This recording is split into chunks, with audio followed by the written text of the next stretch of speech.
क्या है, एक टाइप का रिप्रेजेंटेशन है इंफॉर्मेशन को प्रोसेस करने का। कोई भी इंफॉर्मेशन जो हमारे पास होती है उसको रिप्रेजेंट करने का एक तरीका है। तो इंफॉर्मेशन को रिप्रेजेंट करने के कई और भी सारे तरीके हैं, लेकिन जो ग्राफिकल मेथड है ये एक विजुअलाइज और इफेक्टिव तरीका है जो कम टाइम कंज्यूमिंग होता है और उसके साथ साथ ज्यादा से ज्यादा इंफॉर्मेशन हमें कन्वीनियंटली और कम टाइम में प्रोवाइड करता है, जिसको हम एक एग्जांपल से समझते हैं। देखो एग्जांपल से समझेंगे, लेकिन उससे पहले ग्राफ की कुछ बेसिक कंसेप्ट है वो हमें पता होना चाहिए, वो हम सीख लेते हैं। पहले ग्राफ, जब भी हमें किसी इंफॉर्मेशन या कोई डिटेल, कोई नंबर्स का ग्राफिकल रिप्रेजेंटेशन बनाना है तो उसके लिए हमें दो एक्सिस की जरूरत पड़ती है, X axis and Y axis. तो सबसे पहले हम बात कर लेते हैं हॉरिजॉन्टल एक्सिस को हम एक्स एक्सिस कहते हैं और एक्स एक्सिस की अपोजिट साइड जो होती है उसको हम नेगेटिव एक्स एक्सिस कहते हैं। वर्टिकल डायरेक्शन में अपवर्ड वाई एक्सिस और इसके अपोजिट डायरेक्शन में हो जाती है नेगेटिव वाई एक्सिस। और जो सेंटर मिड पॉइंट होता है उसे ओरिजिन कहते हैं। राइट हैंड साइड में वैल्यूज पॉजिटिव होंगी एक्स एक्सिस की 1, 2, 3 एंड 4। लेफ्ट हैंड साइड में एक्स एक्सिस के नेगेटिव वैल्यूज होंगी -1, -2, -3, -4। इसी तरीके से अपवर्ड डायरेक्शन में वाई एक्सिस की वैल्यूज को पॉजिटिव रखेंगे 1, 2, 3 एंड 4 और नीचे की तरफ वाई एक्सिस की नेगेटिव वैल्यू मिलेंगी -1, -2, -3 एंड -4। इस तरीके से तो कोई भी पॉइंट जब हमें ग्राफ में रिप्रेजेंट करना हो, प्लॉट करना हो, तो देखो किस तरीके से प्लॉट करते हैं। जैसे सपोज करो हमारे पास कोई पॉइंट है कोऑर्डिनेट सिस्टम के। कोऑर्डिनेट सिस्टम क्या होता है पहले वो समझते हैं।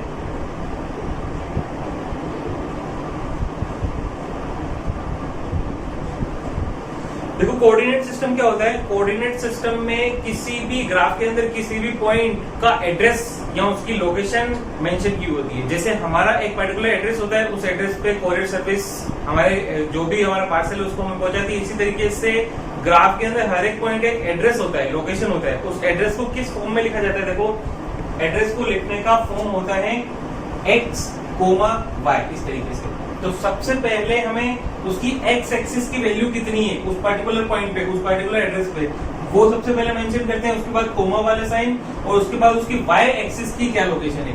ये एक्स एक्सिस और वाई एक्सिस दोनों की लोकेशन को कंबाइनली हम किसी भी ग्राफ के अंदर किसी पॉइंट को लोकेट करने के लिए काम में लेते हैं।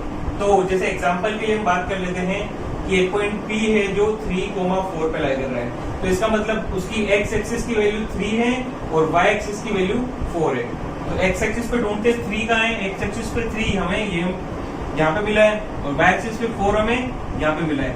तो 3 और 4 दोनों को ज्वाइन करने पे जिस पॉइंट पे इंटरसेक्ट करेंगे वो हमारा हो जाएगा P 3,4। मतलब P पॉइंट का जो एड्रेस है वो है 3,4 और इस ग्राफ पे वो कहाँ लाई कर रहा है, इस पॉइंट पे लाई कर रहा है। इसी तरीके से कोई और पॉइंट ले लेते हैं Q -3,2। तो इसका मतलब Q जो है उसकी x एक्सिस की वैल्यू -3 है और y एक्सिस की वैल्यू 2 है। तो x एक्सिस पे -3 ढूंढते हैं, x एक्सिस पे -3 हमें यहाँ पे मिल रहा है। इसके बाद y एक्सिस पे 2, यहाँ पे दोनों को ज्वाइन करना है हमें, दोनों से वर्टिकल लाइंस ड्रॉ करनी है और जहाँ पे वो इंटरसेक्ट करती है वो हमारा हो जाएगा Q, जिसका एड्रेस है -3,2। इस तरीके से तो ग्राफ पे हर एक पॉइंट को किस तरीके से प्लॉट किया जाता है ये हमने सीख लिया। अब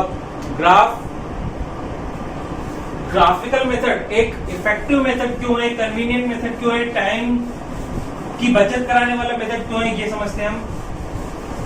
इसे समझने के लिए हम एक एग्जांपल से इसको समझेंगे कि आखिर ग्राफिकल मेथड को इतना इफेक्टिव मेथड क्यों कहा जाता है, क्यों इतना इंपॉर्टेंस है ग्राफ की, उसको समझने के लिए एक एग्जांपल से समझेंगे हम ग्राफ को। देखो एग्जांपल क्या है, एक केस ले लेते हैं हम, एक एग्जांपल ले लेते हैं कि हमारी क्लास में एक स्टूडेंट है राम। हमें क्या करना है, राम का रिकॉर्ड क्लास फर्स्ट से लेके क्लास 12 तक उसने जितना भी जिन स्कूल में पढ़ाई की है सभी स्कूल से जाके हमें उसका रिकॉर्ड ढूंढना है और उसके क्लास फर्स्ट से स्टैंडर्ड 12 तक उसका क्या स्कोर रहा है हर एनुअल रिजल्ट में, वो हमें फाइंड आउट करके और वो इन्फॉर्मेशन को प्रोसेस करके बताना है। तो इसके लिए हमने एक इंसान को अपॉइंट किया, उसे बोला कि आप राम के हिस्ट्री ढूंढो और उसके हर एक स्कूल में जाके उसके उस पर्टिकुलर एकेडमिक ईयर में कितने परसेंटेज बने, क्या उसकी परफॉर्मेंस थी, उसकी डिटेल हमारे पास लेके आओ। तो जिस पर्सन को हमने अपॉइंट किया वो जाके सारी की सारी इंफॉर्मेशन प्रोसेस करता है और डिटेल लेकर हमारे पास आता है। तो जो डिटेल थी उनको मैं लिख रहा हूँ, standard 1st, 2nd, 3rd, 4th, 5th, 6th, 7th, 8th, 9th and 10th।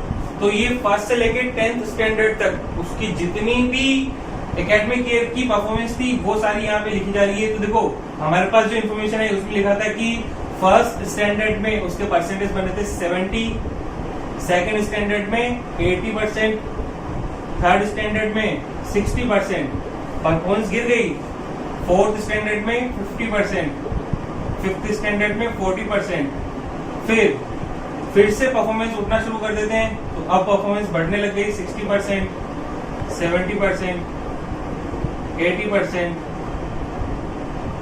85% और 90%। तो इस तरीके की कुछ परफॉर्मेंस थी जो हमने इंसान को अपॉइंट किया था ये डिटेल लेके आने के लिए। वो डिटेल हमारे पास इंफॉर्मेशन इस तरीके से आई है। तो एक तो तरीका है कि जिसे हमने ये इंफॉर्मेशन लाने के लिए अपॉइंट किया था वो एक तो conventionally detail as it is हमें प्रोवाइड करे, जिस तरीके से वो लेके आया है, बिना उसको अरेंज किए, बिना उसे प्रोसेस किए। तो ये भी एक तरीका है किसी इंफॉर्मेशन को रिप्रेजेंट करने का। इस तरीके से भी हम किसी इंफॉर्मेशन को रिप्रेजेंट कर सकते हैं, लेकिन इस इंफॉर्मेशन को समझना, उसे प्रोसेस करना थोड़ा सा टाइम कंज्यूमिंग है और इनकन्वीनियंट है। हमें हर एक एकेडमिक ईयर में जाकर देखना पड़ रहा है उसका रिजल्ट और फिर उसकी एनालिसिस हमें करनी पड़ रही है। एक और तरीका है इस इंफॉर्मेशन को प्रोसेस करने का, वो है ग्राफिकल मेथड। देखो ग्राफिकल मेथड से हम इस इंफॉर्मेशन को प्रोसेस करेंगे तो हम ज्यादा से ज्यादा चीजों को विजुअलाइज कर सकते हैं कम से कम टाइम में और इफेक्टिव मैनर से। देखो किस तरीके से कर सकते हैं इसको, हम इस इंफॉर्मेशन को हम ग्राफिकल मेथड से रिप्रेजेंट करने की कोशिश कर रहे हैं। तो ग्राफिकल मेथड से रिप्रेजेंट करने के लिए हमें दो एक्सिस की जरूरत पड़ती है। दो एक्सिस ले लेते हैं। एक तो है एक्स एक्सिस पे हमने ले लिया स्टैंडर्ड क्लास, कौन कौन सी क्लास है, और वाई एक्सिस पे ले लिया हमने रिजल्ट परफॉर्मेंस। इस तरीके से ये पॉइंट हो जाएगा हमारा ओरिजिन। अब जितनी भी स्टैंडर्ड की हमारे पास इंफॉर्मेशन मौजूद है, अवेलेबल है, उन सारे स्टैंडर्ड को यहाँ पे मेंशन कर देते हैं। First, second standard, third, fourth, fifth, sixth, seventh, eighth, ninth, tenth.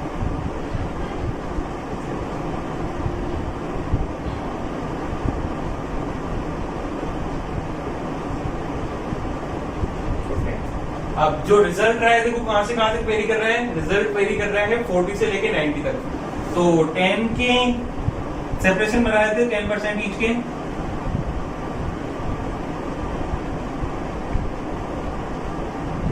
अगर आपको ग्राफ बनाना है तो आपको ये चीज हमेशा इंश्योर करनी पड़ेगी कि जितने भी इंटरवल्स लिए उन सब इंटरवल्स के बीच की डिस्टेंस हमेशा सेम होनी चाहिए, तो आपका ग्राफ एक्यूरेट बनेगा।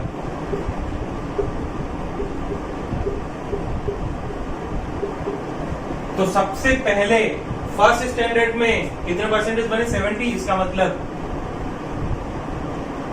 ये वाला पॉइंट हो जाएगा हमारा। फिर सेकंड स्टैंडर्ड में बने 80%, ये वाला पॉइंट। फिर 60 थर्ड में, ये वाला पॉइंट। फिर फोर्थ में 50, फिफ्थ में 40 और ज्यादा कम। इसके बाद सिक्स्थ में फिर से इंप्रूवमेंट हुआ है, 60 पे पहुंच गया है, तो ये 60 का बना दिया। सेवेंथ में 70, ये वाला पॉइंट। एट्थ में 80,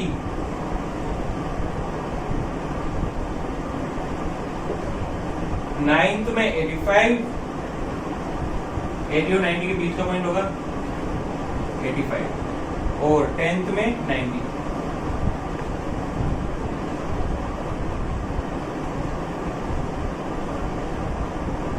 ये वाला। तो इन सभी पॉइंट को ज्वाइन कर लेते हैं।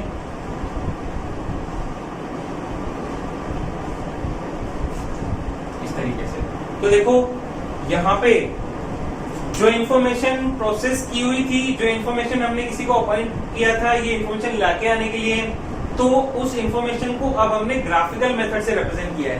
तो देखो ग्राफ से हमें काफी सारी चीजें पता चल रही है कि स्टैंडर्ड फर्स्ट से लेके सेकंड स्टैंडर्ड तक उसकी परफॉर्मेंस इंक्रीज हुई, सेकंड से लेके थर्ड स्टैंडर्ड में परफॉर्मेंस डाउन हुई, थर्ड से फोर्थ में भी डाउन हुई। लेकिन देखो सेकंड से थर्ड स्टैंडर्ड में उसकी परफॉर्मेंस में ज्यादा गिरावट है, क्योंकि ग्राफ का जो स्लोप है वो ज्यादा नीचे है। उसके बाद थर्ड से फोर्थ में भी परफॉर्मेंस गिरी है, लेकिन वो उतना देखो स्लोप उसका उतना ज्यादा डाउन नहीं है, इसका मतलब परफॉर्मेंस गिरी तो है लेकिन उतने ज्यादा अमाउंट से, उतने ज्यादा रेशियो से नहीं गिरी है। तो देखो ग्राफ से हमें काफी सारी चीजें केवल और केवल एक नजर घुमाने से पता चल गई, वरना अगर हम इसकी परफॉर्मेंस को कन्वेंशनल मेथड से सीखने की कोशिश करें, मतलब कि उस परफॉर्मेंस को एनालाइज करने की कोशिश करें, तो देखो ज्यादा टाइम हमें लगेगा, ज्यादा हमें टाइम भी लगाना पड़ेगा, ज्यादा हमें एफर्ट भी लगानी पड़ेगी। जबकि वही चीजें ग्राफिकल मेथड से कितना इजीली हम केवल एक नजर में उसकी परफॉर्मेंस का जितना भी एनालिसिस है वो कर सकते हैं, कैलकुलेशंस भी कर सकते हैं। तो ये एक इफेक्टिव और कन्वीनियंट मेथड से हम कम से कम टाइम में अगर इंफॉर्मेशन को प्रोसेस करते हैं तो उसके लिए ग्राफ बहुत ज्यादा इंपॉर्टेंट रोल प्ले करते हैं। यही इंपॉर्टेंस इसकी मोशन में भी है। कहाँ? ग्राफिकल रिप्रेजेंटेशन ऑफ मोशन में। जब भी मोशन को ग्राफिकल रिप्रेजेंटेशन के थ्रू रिप्रेजेंट करेंगे तो कम से कम टाइम में इफेक्टिव मैनर में हम इंफॉर्मेशन को प्रोसेस कर सकते हैं। तो ये एक इंपॉर्टेंस है ग्राफ की मोशन के अंदर। तो किसी भी मोशन को हम ग्राफिकल मेथड से रिप्रेजेंट कर सकते हैं। देखो किसी भी मोशन को रिप्रेजेंट करने के कई सारे तरीके हैं, लेकिन मैं ये बोल रहा हूँ कि जो इफेक्टिव मेथड है वो है ग्राफिकल रिप्रेजेंटेशन। और भी मेथड है, जितने भी मेथड से हम सबको एक बार स्टडी कर लेते हैं कि किस तरीके से हम कैसे ये पता करें कि ग्राफिकल मेथड इफेक्टिव मेथड है। इसके लिए हमें बाकी जितने मेथड है उनको भी कंसीडर करना पड़ेगा और उसके बाद फिर हम डिफरेंशिएट कर सकते हैं कि आखिर ग्राफिकल मेथड इन सबसे अलग कैसे है और इन सबसे इफेक्टिव कैसे है। तो किसी भी मोशन को रिप्रेजेंट करने के देखो कई सारे तरीके हैं। एक तरीका ये है कि उसे डायग्राम के थ्रू समझें। जैसे सपोज करो मैं एक डायग्राम बनाता हूं किसी ऑब्जेक्ट की मोशन का। कोई ऑब्जेक्ट ए से बी, बी से सी और सी से बी, 3 पार्ट में अपनी मोशन को कंप्लीट कर रहा है। जब ए पे था तो ए से बी तक जाने में उसने 100 मीटर डिस्टेंस ट्रेवल की और इस 100 मीटर डिस्टेंस को ट्रेवल करने में उसे 10 सेकेंड्स का टाइम लगा। फिर बी से सी फिर से 100 मीटर डिस्टेंस को ट्रेवल किया और इस डिस्टेंस को ट्रेवल करने में भी उसे 10 सेकेंड का टाइम लगा। फिर सी से डी उसने 100 मीटर डिस्टेंस ट्रेवल की और इस डिस्टेंस को ट्रेवल करने में भी उसे 10 सेकेंड का टाइम लगा। तो ये किसी मोशन का रिप्रेजेंटेशन है। इस डायग्राम के थ्रू हम उसकी मोशन को समझ सकते हैं। किस ऑब्जेक्ट ने पहले पार्ट में 100 मीटर डिस्टेंस ट्रेवल की 10 सेकंड में, उसके बाद अगले 100 मीटर डिस्टेंस ट्रेवल की वो भी 10 सेकंड में, और उसके बाद अगले 100 मीटर डिस्टेंस को भी 10 सेकंड में ट्रेवल किया। मतलब टोटल 300 मीटर डिस्टेंस को उसने 30 सेकंड में ट्रेवल किया। तो इस डायग्राम से हमें काफी सारी इन्फॉर्मेशन मिल रही है और इस इन्फॉर्मेशन से हम ये एनालिसिस कर पा रहे हैं कि किसी ऑब्जेक्ट की मोशन किस तरीके की रही होगी। यहाँ पे देखो एनालिसिस से हमें पता चल रहा है कि ऑब्जेक्ट ने सेम टाइम इंटरवल में सेम डिस्टेंस ट्रेवल किए, और जब भी कोई ऑब्जेक्ट सेम टाइम इंटरवल में सेम डिस्टेंस को ट्रेवल करता है तो ऐसी मोशन को हम यूनिफॉर्म मोशन कहते हैं, जैसा हम पहले डिस्कस कर चुके हैं। तो ये मोशन हो जाएगी यूनिफॉर्म मोशन। तो देखो ये तो था एक डायग्रामेटिक रिप्रेजेंटेशन, किसी डायग्राम के थ्रू हम किसी मोशन को रिप्रेजेंट कर रहे हैं। ये भी एक अच्छा मेथड है मोशन को रिप्रेजेंट करने का। इसके अलावा और भी मेथड है, उनको पढ़ लेते हैं। इक्वेशन के थ्रू भी हम किसी मोशन को रिप्रेजेंट कर सकते हैं। देखो इक्वेशन के थ्रू कैसे रिप्रेजेंट कर सकते हैं। हम एक इक्वेशन ले लेते हैं, x is equals to 10t। ये हमने एक इक्वेशन ले ली। यहाँ पे x डिस्टेंस है और t टाइम है। तो देखो यहां से हमें पता चल रहा है t की वैल्यू जब हम 1 पुट करेंगे तो x की वैल्यू कितनी आ जाएगी। t की वैल्यू अगर हम 10 पुट करें तो x की वैल्यू आ जाएगी 100। मतलब कि 10 सेकंड में ऑब्जेक्ट ने कितनी डिस्टेंस ट्रेवल की 100। इसी मोशन को हम इक्वेशन के थ्रू रिप्रेजेंट करें तो यहाँ पे पता चल रहा है कि 10 सेकंड में ऑब्जेक्ट ने 100 मीटर डिस्टेंस ट्रेवल की। उसके बाद t की वैल्यू अगर 20 पुट करें तो डिस्टेंस कितनी हो जाएगी 200। 10 से मल्टीप्लाई करेंगे तो देखिए यहाँ पता चल रहा है कि A से C तक जब पहुंचा ऑब्जेक्ट तो वो 20 सेकेंड टाइम इंटरवल में 200 मीटर डिस्टेंस ट्रेवल कर चुका था। तो इक्वेशन के थ्रू भी हम इसी मोशन को, इसी डायग्रामेटिक रिप्रेजेंटेशन को इक्वेशन के थ्रू भी रिप्रेजेंट कर सकते हैं। इसी तरीके से t की वैल्यू जब हम 30 सेकंड पुट करेंगे तो डिस्टेंस आ जाएगी 300, जो बता रहा है कि A से B तक पहुंचने में ऑब्जेक्ट को 30 सेकंड्स का टाइम लगा और उसने टोटल 300 मीटर डिस्टेंस ट्रेवल कर ली। तो ये इक्वेशन के थ्रू रिप्रेजेंटेशन है।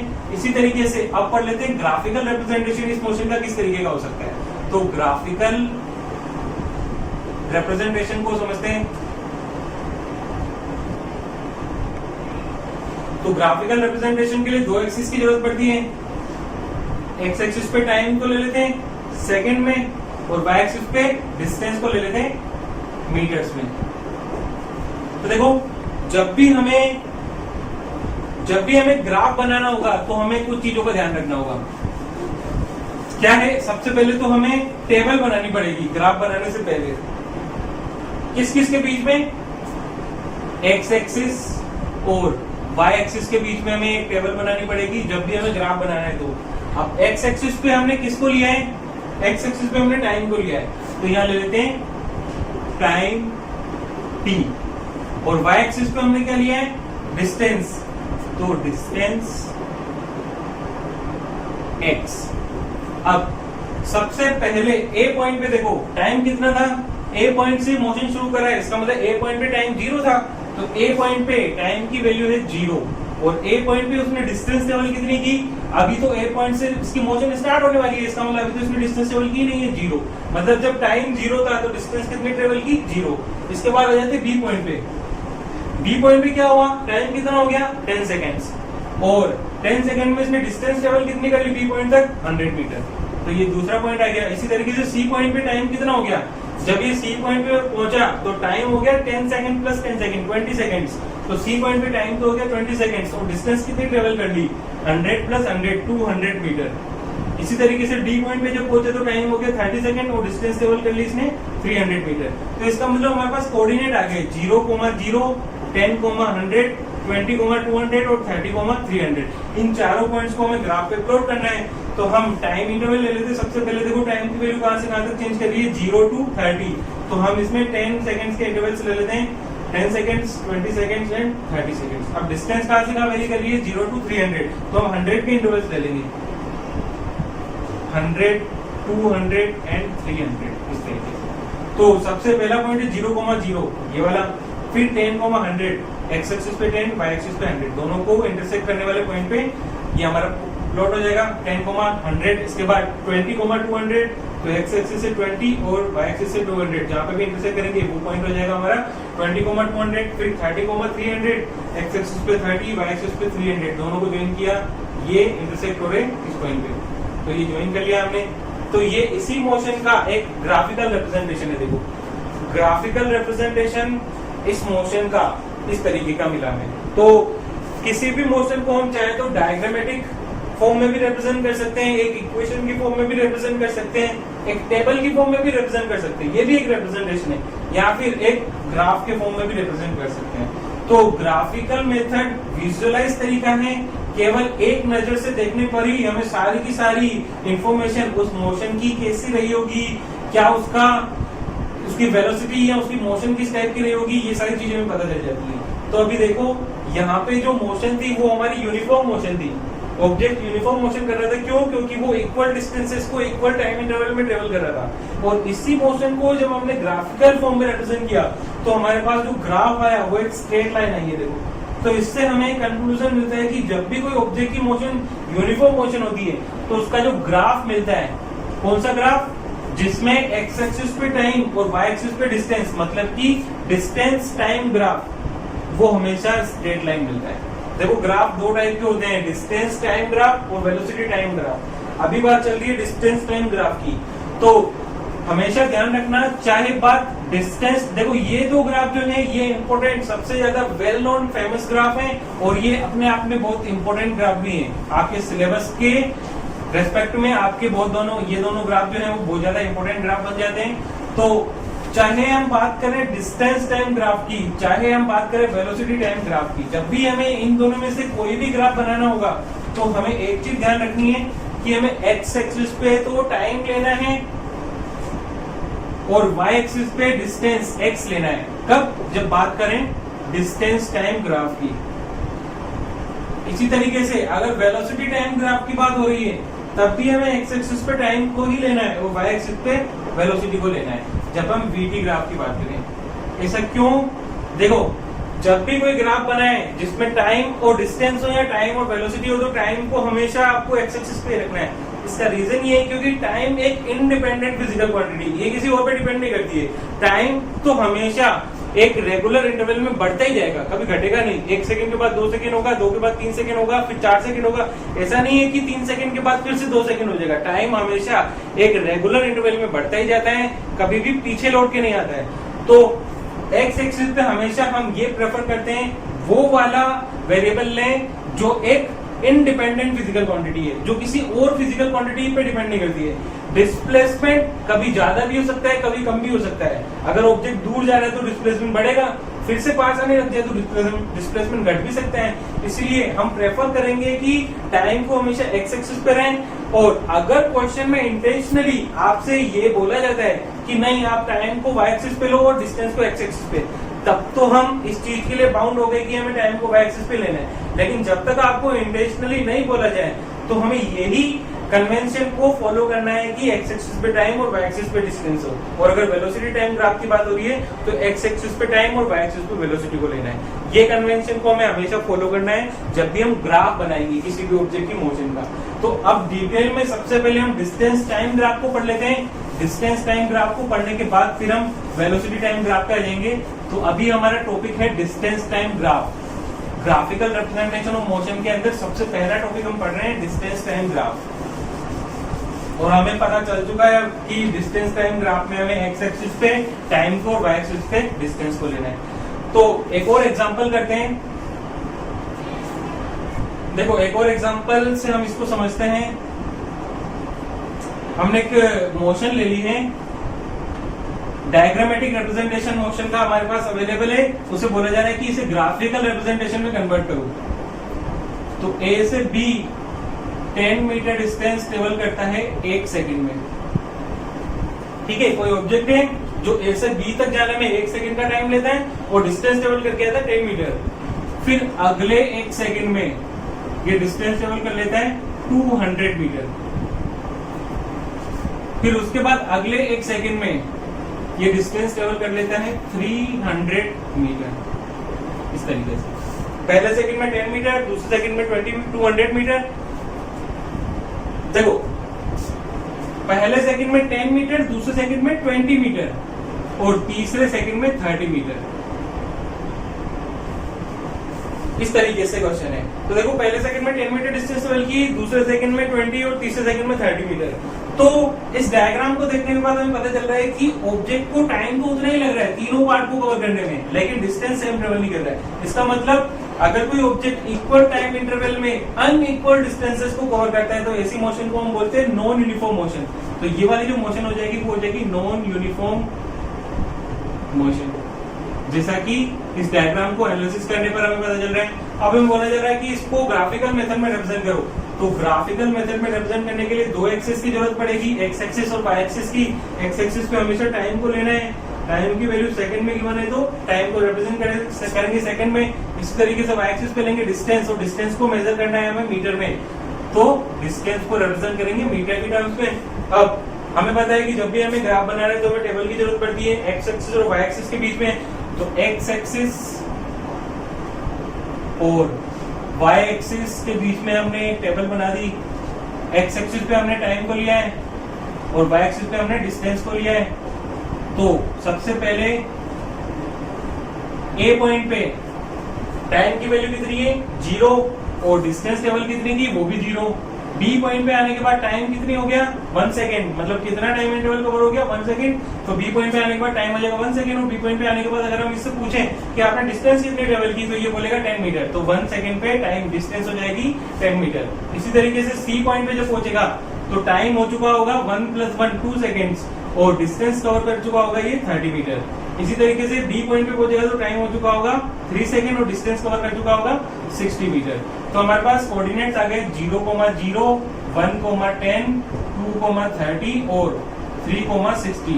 तो इन्हें हमें ग्राफ पे प्लॉट करना है। तो ग्राफ पे इंटरवल्स ले लेते हैं, टाइम की वैल्यू चेंज हो रही है 0 to 3, तो हम टाइम को ले लेते हैं ये वैल्यू ले ली टाइम की। इसी तरीके से डिस्टेंस चेंज हो रही है 0 to 60, तो 10 के इंटरवल्स ले लेते हैं।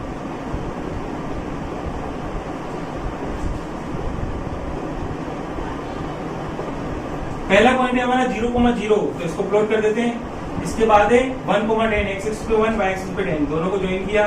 फिर थर्ड पॉइंट है हमारा 2,30, एक्स पे 2 वाई एक्सिस पे 30, दोनों इंटरसेक्ट करेंगे इस पॉइंट पे। फिर 3,60, एक्सिस पे 3 और वाई एक्सिस पे 60, दोनों को ज्वाइन किया। तो देखो इनको ज्वाइन करने पे ये इस तरीके का कुछ ग्राफ मिल रहा है जो एक कर्व्ड ग्राफ है। और अगर ये ऑब्जेक्ट की नॉन यूनिफॉर्म मोशन है तो इससे हमें एक एनालिसिस, एक रिजल्ट मिल रहा है कि जब भी किसी ऑब्जेक्ट की मोशन का डिस्टेंस टाइम ग्राफ एक कर्व हो तो वो हमेशा नॉन यूनिफॉर्म मोशन को रिप्रेजेंट करेगा। तो ये मोशन हो जाएगी नॉन यूनिफॉर्म मोशन। तो इस तरीके से ग्राफ से हम कई सारी चीजें एनालिसिस कर सकते हैं किसी ऑब्जेक्ट की मोशन की, और इसके अलावा हम कैलकुलेशंस भी कर सकते हैं कि किसी ग्राफ के थ्रू ऑब्जेक्ट ने कितनी डिस्टेंस ट्रेवल की होगी, उस डिस्टेंस को ट्रेवल करने में कितना टाइम लगा होगा, उसकी वेलोसिटी कितनी होगी या उस वक्त उसका एक्सेलरेशन कितना होगा। ये जितने भी वेरिएबल्स हैं इनको भी कैलकुलेट कर सकते हैं। इनको कैलकुलेट करेंगे हम अगली क्लास में। जो हमारा टॉपिक होगा वो होगा application of distance time graph. अभी हम डिस्टेंस टाइम ग्राफ को रिप्रेजेंट करना सीख रहे हैं और उसको एनालिसिस करना सीख रहे हैं कि किसी ऑब्जेक्ट की डिस्टेंस टाइम ग्राफ से हम उसकी मोशन को पता लगा सकते हैं कि उसकी मोशन किस टाइप की रही होगी, लेकिन उसकी वेलोसिटी कितनी होगी किसी पर्टिकुलर टाइम इंटरवल में, उसने कितने डिस्टेंस ट्रेवल की होगी, उसका एक्सेलरेशन कितना होगा। ये सारी चीजें हम पढ़ेंगे application of distance time graph में। तो ये चीज ग्राफ की एक और इम्पोर्टेंट इसको बना देती है कि ग्राफ के थ्रू हम किसी भी ऑब्जेक्ट की कैलकुलेशंस को भी, किसी भी ऑब्जेक्ट की मोशन की कैलकुलेशंस को भी हम सोल्व कर सकते हैं कि कब उसकी कितनी वेलोसिटी रही होगी, कितना एक्सेलरेशन रहा होगा। ये भी हम ग्राफिकल मेथड से सोल्व कर सकते हैं। तो वो हम पढ़ेंगे अगली क्लास में। अभी कुछ और एग्जांपल्स हैं ग्राफिकल रिप्रेजेंटेशन रिलेटेड, उनको हम पढ़ लेते हैं। आज का हमारा टॉपिक है डिस्टेंस टाइम ग्राफ। कल हम पढ़ेंगे, मतलब कि अगली क्लास में हम पढ़ेंगे application of distance time graph. उसके बाद फिर आ जाएंगे हम वेलोसिटी टाइम ग्राफ में, और उसके अगले लेक्चर में हमारा होगा topic application of velocity time graph. इस तरीके से हम आगे चलेंगे। तो एक और एग्जांपल में देता हूँ। एक और ऑब्जेक्ट की मोशन को रिप्रेजेंट किया है, लेकिन इस बार जो मोशन को रिप्रेजेंट किया है वो इक्वेशन के फॉर्म में रिप्रेजेंट किया है। तो देखिए एक इक्वेशन है x = t²। ये किसी ऑब्जेक्ट की मोशन को रिप्रेजेंट किया है, जहां पे ये हमें बता रखा है कि वेयर x इन मीटर्स और p in second. x metre में दिया हुआ है, इसका मतलब x डिस्टेंस है, और t सेकंड में दिया हुआ है, इसका मतलब t टाइम है। तो हमें डिस्टेंस टाइम ग्राफ ड्रॉ करने के लिए बोला गया है। तो x एक्सिस पे हम ले लेंगे टाइम, y एक्सिस पे ले लेंगे डिस्टेंस, और जब भी डिस्टेंस टाइम ग्राफ बनाना होता है हमें, तो हमें टेबल की जरूरत पड़ती है। टेबल बना लेते हैं x एक्सिस और y एक्सिस के बीच में। तो सबसे पहले t की वैल्यू x एक्सिस पे हमने लिया है टाइम, और y एक्सिस पे लिया है हमने डिस्टेंस। तो t की वैल्यू सबसे पहले 0 पुट करें। तो t की वैल्यू जब 0 पुट करेंगे इक्वेशन में, तो x की वैल्यू कितनी निकल के आएगी, x की वैल्यू भी 0 निकल के आएगी। तो पहला पॉइंट हो जाएगा हमारा 0,0। इसके बाद t की वैल्यू को धीरे धीरे इंक्रीज करेंगे। t की वैल्यू को जब 1 पुट करेंगे तो x की वैल्यू कितनी निकल के आएगी, t की वैल्यू 1 पुट करेंगे तो x की वैल्यू भी 1 निकल के आएगी। इसका मतलब दूसरा जो पॉइंट होगा हमारा ग्राफ का वो हो जाएगा 1,1।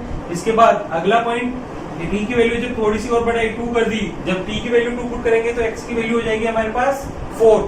तो ये हो जाएगा अगला जो कोऑर्डिनेट है 2,4। इसके बाद t की वैल्यू को जब हम 3 पुट करेंगे तो x की वैल्यू हो जाएगी 9। तो 3,9 हमारा अगला पॉइंट हो गया। और चौथा पॉइंट t की वैल्यू जब 4 पुट करेंगे तो हमारे पास जो x की वैल्यू निकल के आएगी वो हो जाएगी 16। तो 4,16। तो ये हमारे पास कोऑर्डिनेट्स हैं जिन्हें हमें ग्राफ के अंदर रिप्रेजेंट करना है, प्लॉट करना है। तो सबसे पहले x की वैल्यू देख लेते हैं कहां से कहां तक चेंज हुई, 0 to 4। तो हम रेगुलर इंटरवल्स ले लेंगे 0, 1, 2, 3 एंड 4। इसी तरीके से y की वैल्यू 0 to 16 चेंज हो रही है। तो 4 के इंटरवल्स लेते हैं या 2 के इंटरवल्स लेते हैं।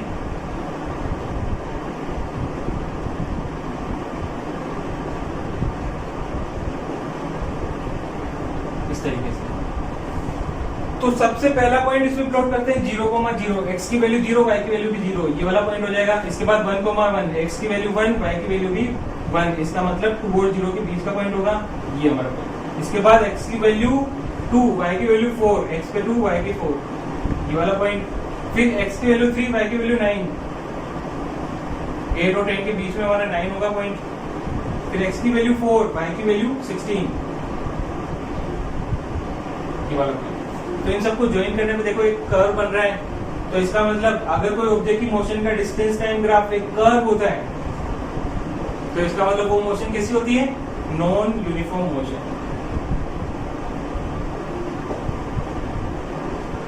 इस तरीके से तो किसी भी ऑब्जेक्ट की मोशन का ग्राफ देख के हम कुछ एनालिसिस कर सकते हैं, कुछ कंक्लूजन्स निकाल सकते हैं। जैसे इस मोशन से हमें ये कंक्लूजन मिल रहा है कि ये मोशन जो है वो ऑब्जेक्ट की नॉन यूनिफॉर्म मोशन है। तो इसी तरीके से एक और एग्जांपल कर लेते हैं, कन्वर्ट करना सीखा है। देखो आज की क्लास में हमने किसी ऑब्जेक्ट की मोशन को इक्वेशन फॉर्म से ग्राफिकल फॉर्म में कैसे कन्वर्ट करते हैं, या डायग्रामेटिक रिप्रेजेंटेशन को ग्राफिकल रिप्रेजेंटेशन में कैसे कन्वर्ट करते हैं। तो इसी तरीके से एक और कन्वर्जन हम पढ़ लेते हैं। इस बार थोड़ा उल्टा है, अब हमें ग्राफिकल रिप्रेजेंटेशन दिया हुआ है और हमें उसको कन्वर्ट करके बताना है डायग्रामेटिक रिप्रेजेंटेशन में। तो एग्जाम्पल ले लेते हैं हम। इस बार हमें ग्राफिकल रिप्रेजेंटेशन दिया हुआ है, ये चीज ध्यान में रखना। देखो ग्राफिकल रिप्रेजेंटेशन कैसे दिया हुआ है हमें,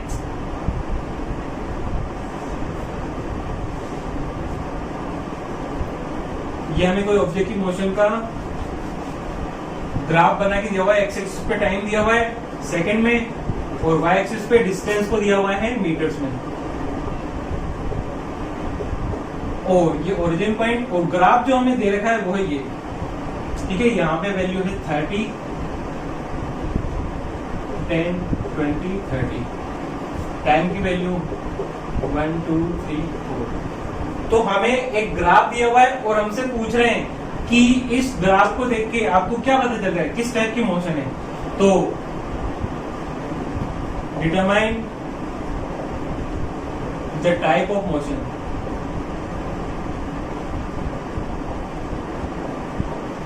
मतलब हमसे ये पूछा जा रहा है कि इस ग्राफ को देख के आप क्या कंक्लूजन निकाल सकते हो, क्या एनालिसिस कर पाते हो आप इस ग्राफ को देख के, ये हमसे इस क्वेश्चन में पूछा जा रहा है। तो देखो इसके लिए हम क्या करेंगे, इस ग्राफ को डायग्रामेटिक फॉर्म में रिप्रेजेंट करने की कोशिश करेंगे, ताकि हमें पता चले कि ये यूनिफॉर्म मोशन है, नॉन यूनिफॉर्म मोशन है, या इसके अलावा भी किसी टाइप की मोशन है, वो हमें पता चल जाएगा इस डायग्राम के। तो देखो इस ग्राफ को हम कन्वर्ट कर रहे हैं डायग्रामेटिक रिप्रेजेंटेशन में।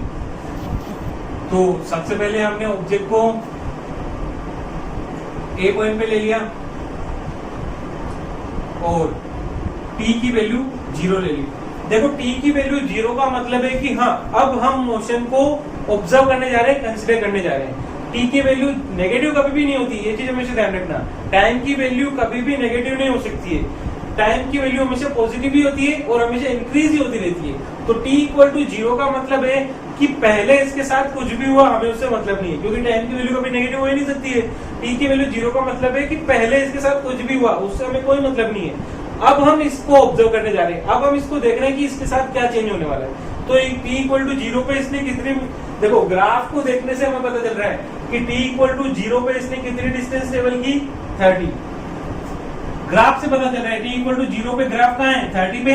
तो इससे हमें पता चल रहा है कि टी इक्वल टू 0 पे इसने कितनी डिस्टेंस ट्रेवल की, 30। मतलब जब हमने इसको देखना शुरू किया टी इक्वल टू 0 पे, जब हम इसकी मोशन को ऑब्जर्व करने जा रहे हैं, तो इसने बताया कि मैं पहले से कहीं से 30 मीटर डिस्टेंस ट्रेवल करके आया हूं। इसका मतलब ये O पॉइंट से A पॉइंट तक आया होगा 30 मीटर डिस्टेंस ट्रेवल करके, ठीक है। फिर आगे t इक्वल टू 1 पे, t इक्वल टू 1 पे इसने कितनी डिस्टेंस ट्रेवल की, t इक्वल टू 1 पे भी इसने 30 मीटर डिस्टेंस ट्रेवल की। इसका मतलब t इक्वल टू 1 पे भी ये वहीं पे ही है, अभी भी ये बोल रहा है कि अभी भी मैंने 30 मीटर डिस्टेंस ट्रेवल की है।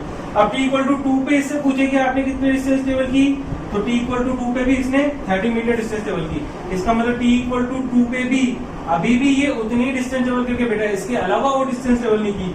t इक्वल टू 3 पे भी ग्राफ 30 पे है, t इक्वल टू 4 पे भी ग्राफ 30 पे। इसका मतलब t इक्वल टू 3 पे भी ये A पॉइंट पे बैठा है, t इक्वल टू 4 पे भी ये A पॉइंट पे बैठा है। तो देखो इस डायग्राम को देखने के बाद हमें ये पता चल रहा है कि चाहे पहले इसने अपनी लाइफ में कुछ भी किया हो, कितनी भी डिस्टेंस ट्रेवल की हो, लेकिन t इक्वल टू 0 मतलब अब हम इसको ऑब्जर्व करने जा रहे हैं, इसके पहले इसके साथ कुछ भी हो उससे मतलब नहीं है। तो जब से हमने इसको ऑब्जर्व किया है तब से लेके जैसे जैसे टाइम बढ़ रहा है ये अपनी जगह से हिल ही नहीं रहा है।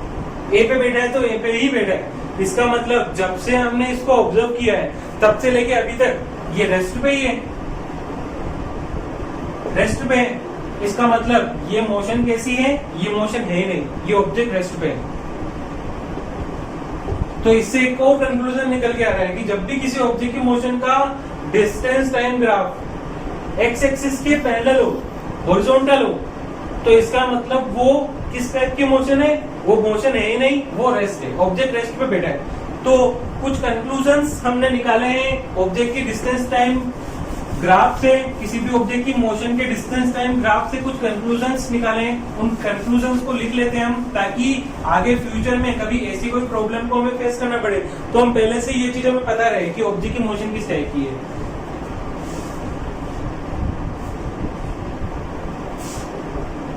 ये डिस्टेंस टाइम ग्राफ, ये भी डिस्टेंस टाइम ग्राफ है और ये भी डिस्टेंस टाइम ग्राफ। अगर distance time graph x axis के पैरेलल है, हॉरिजॉन्टल है, तो ये रिप्रेजेंट करेगा कि ऑब्जेक्ट रेस्ट पे, रेस्ट के लिए। अगर ऑब्जेक्ट की मोशन का डिस्टेंस टाइम ग्राफ एक स्ट्रेट लाइन है तो इसका मतलब ये है यूनिफॉर्म मोशन। और अगर किसी ऑब्जेक्ट की मोशन का ग्राफ एक कर्व है, स्ट्रेट लाइन नहीं है, कर्व है, तो वो नॉन यूनिफॉर्म मोशन।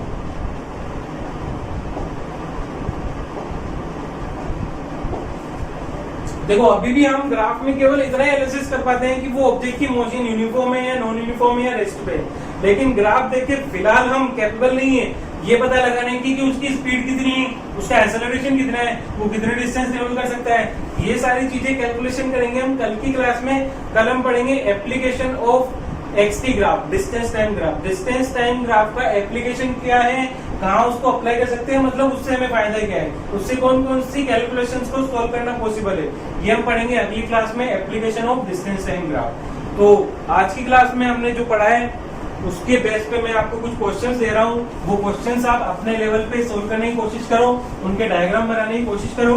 कुछ क्वेश्चन मैं आपको ग्रुप असाइनमेंट में भी भेजूंगा। अभी मैं 2-3 क्वेश्चन आपको इस वीडियो के थ्रू भेज रहा हूँ, इनको आप सोल्व कीजिए और असाइनमेंट के लिए जो बाकी रिमेनिंग क्वेश्चन है वो आपको ग्रुप में मिलने वाले हैं। तो सबसे पहला क्वेश्चन है, एक इक्वेशन दे रखी है x इज टू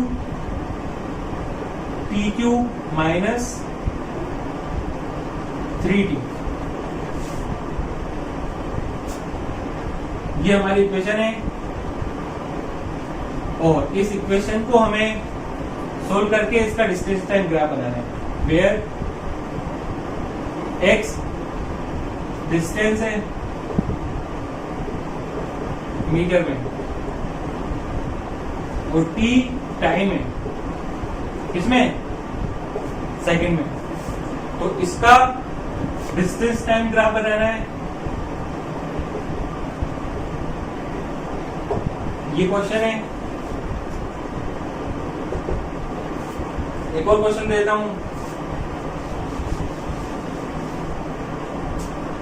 एक क्वेश्चन डायग्रामेटिक रिप्रेजेंटेशन को कन्वर्ट करके बताना है ग्राफिकल रिप्रेजेंटेशन।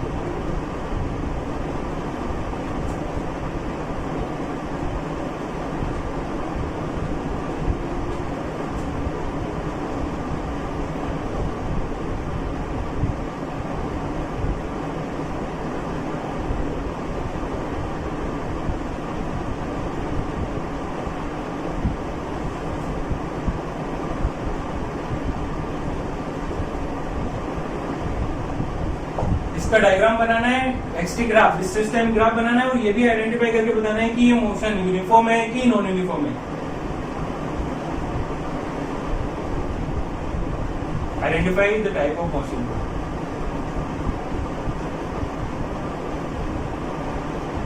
तो ये आपके असाइनमेंट के क्वेश्चन है 2, इनको सोल्व कीजिए। बाकी कल की क्लास मतलब कि नेक्स्ट क्लास में हम पढ़ेंगे application of distance time graph. Thank you, आज के लिए इतना ही है। Thank you.